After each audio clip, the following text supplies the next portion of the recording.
চালের দাম নিয়ে জানাতে নাটোর ও যশোর থেকে জানাবেন সহকর্মীরা। শুরুতেই যাচ্ছি নাটোরে, সেখান থেকে জানাবেন সহকর্মী বাপ্পি লাহিড়ী।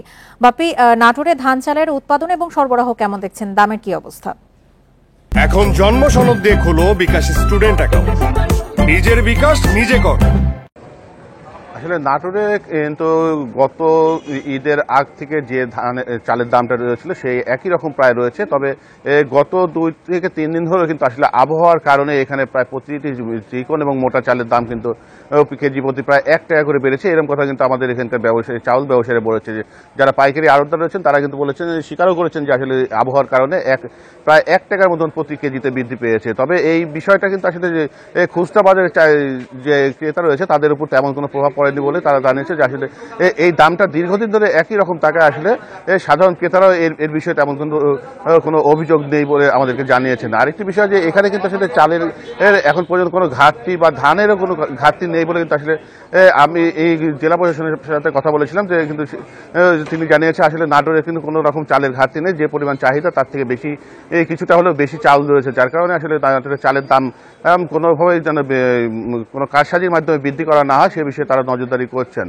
তবে সাধারণ ক্রেতারা বলছেন যে অন্যান্য জায়গা তারা শুনেছেন যে বর্তমানে চাল যে নতুন চাল উঠবে সেই চালের কারণে কিন্তু আসলে চালের দাম কমার কথা, সেই হিসেবে চালের দাম না কমে কিন্তু আসলে ব্যবসায়ীরা চালের দাম বৃদ্ধি করেছে এমনটি অভিযোগ করছেন। তবে সব মিলিয়ে আমি যেটুকু দেখেছি যে নাটোরের যে চাউল বাজার রয়েছে সেই বাজারে এখন পর্যন্ত আসলে চালের দাম সেভাবে বৃদ্ধি করা হয়নি। শুধুমাত্র আবহাওয়ার কারণে যে সামান্য প্রতি কেজিতে প্রায় 1 টাকার মতন বৃদ্ধি করা হয়েছিল, সেটাও এখানকার ব্যবসায়ীরা বলছে যে একটু বৃষ্টি কমলে বা রোদ বাড়লে সেটাও আসলে কমে যাবে। এই যে নাটোরে ধান চালের দাম যে বৃদ্ধি পেয়েছে, এর জন্য কি বাজারে কোনো প্রশাসনিক অভিযান চোখে পড়েছে?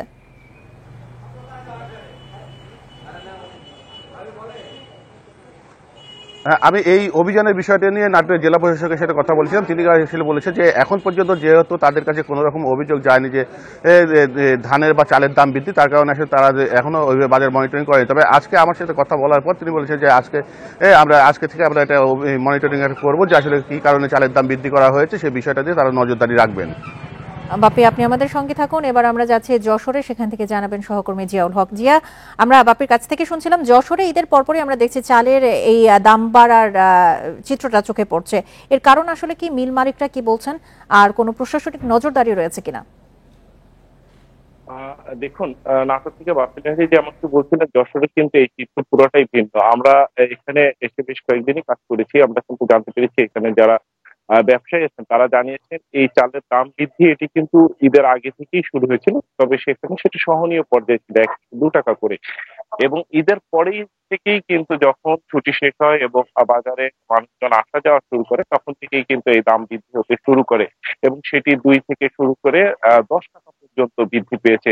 এমনটি কিন্তু এখানে যারা ব্যবসায়ী আছেন তারা জানিয়েছেন, এবং তারা কিন্তু বিষয়টি একদম স্পষ্টই করছেন যে মিল মালিকরাই মূলত এই কারসাজি করছেন। তারা এই জিনিসটি আমাকে জানিয়েছেন যে মিল মালিকরা আসলে যখনই নতুন ধানটি বাজারে আসে তখন তারা এই ধান সংগ্রহ করে নেয়, বড় একটি অংশের ধানই কিন্তু তারা সংগ্রহ করে নেয়।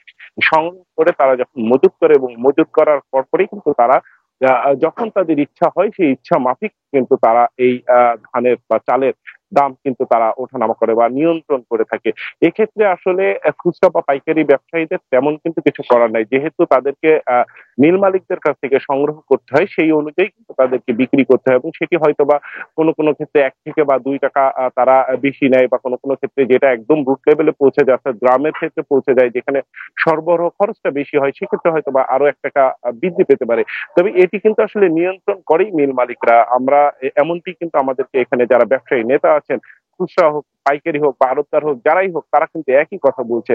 এমনটি কিন্তু আমরা এখান থেকে জানতে পেরেছি, কারণ এই যে মুহূর্তে এই যে মৌসুমে কিন্তু প্রায় শেষ হয়েছে, নতুন ধান অলরেডি নতুন চাল চলে এসছে বাজারে, কিন্তু ঠিক এরকম মুহূর্তে কেন যে আসলে এটি বৃদ্ধি করা হচ্ছে সেটি নিয়ে কিন্তু তাদের ভেতরেও কিন্তু বিভ্রান্ত আছে, এবং তারা একটি জিনিস বলছে যে যখন টাকা দেওয়া হচ্ছে তখন কিন্তু এই চালটি তারা পাচ্ছে, কিন্তু টাকা যদি না দেওয়া হয় সেক্ষেত্রে হয়তো বা তারা পাচ্ছে না। কিন্তু টাকা যদি দিয়ে থাকে, সেই সময় যদি চাল দিয়ে থাকে, তাহলে তো এখানে সংকটের কথা আসে না, এমনটি কিন্তু আসলে তাদের পক্ষ থেকে বলা হচ্ছে বারবারই।